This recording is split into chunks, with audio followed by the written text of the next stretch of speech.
A consolidação das leis de trabalho completou 80 anos.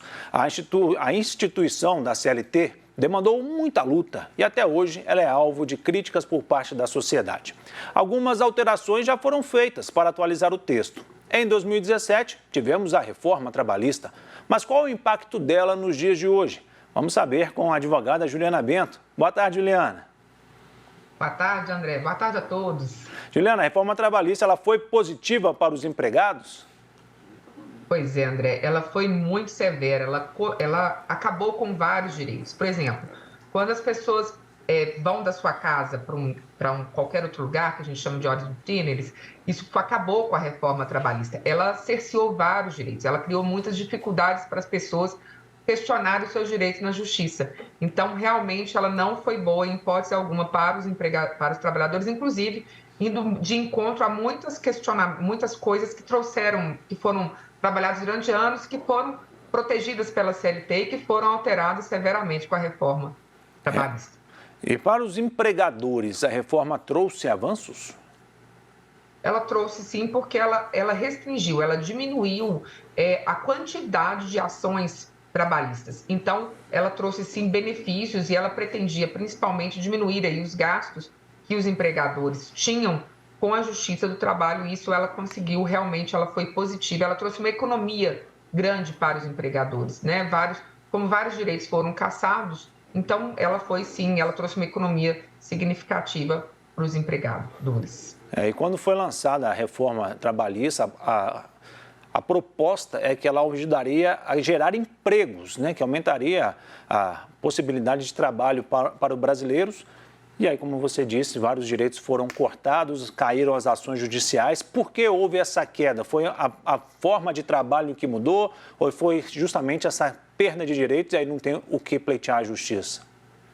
Na verdade, foram os dois aspectos. Tanto assim, como vários direitos foram cassados, por exemplo, horas extras, o acidente, quando ele ocorria no percurso de trabalho, ele era considerado acidente de trabalho, não é mais. E uma das coisas que dificultou muito o acesso à justiça, por isso justifica a redução do número de ações, foi que o empregado, que é a parte que a gente chama de hipossuficiente, a parte que tem menos dinheiro, né? O que aconteceu? Ela passou a ter que pagar sucumbências, quer dizer, se ela perdesse na justiça uma perícia, se ela perdesse na justiça a própria ação, ela teria que pagar o advogado do empregador.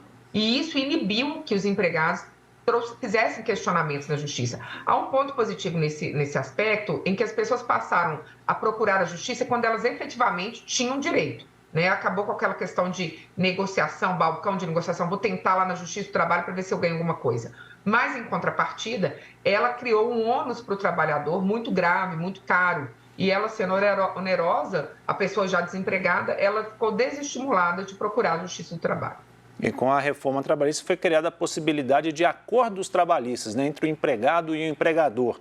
Esses acordos ainda são válidos? São sim. Isso tem dois aspectos. Aquele acordo que é feito, por exemplo, questão de hora de almoço, agora pode ser negociado entre empregado e empregador, desde que devidamente documentado através de um acordo, isso tem pleno valor.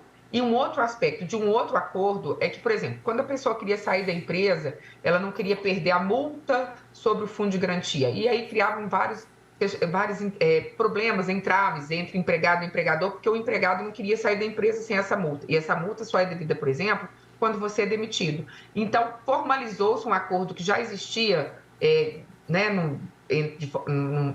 informalmente, em que se você quer sair da empresa, a possibilidade de, por exemplo, ser pago parte só, liberação de parte do fundo de garantia. Então, isso foi positivo para poder acabar com a informalidade dos acordos que aconteciam entre empregado e empregador. Então, os acordos são válidos e eles trazem maior garantia para o empregado para que ele possa sair da empresa com uma maior segurança nesse acordo realizado. As férias também sofreram alterações, né? Agora as pessoas podem parcelar as férias, é isso? Sim, as férias agora elas podem ser divididas em até 3 períodos, sendo que pelo menos um desses períodos ele tem que possuir no mínimo 15 dias, para que haja aí um descanso efetivamente para o empregado. E o tempo de deslocamento de casa para o trabalho, ele pode ser computado hoje como horário de trabalho? Com o trânsito ruim de Belo Horizonte devia, né, André? Mas não.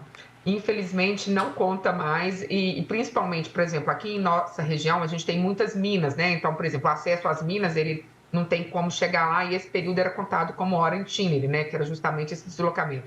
Não mais com a reforma trabalhista, isso tudo caiu por terra. Tá certo, Juliana. Muito obrigado pelos esclarecimentos. Uma ótima tarde para você. Para nós todos, André, até a próxima.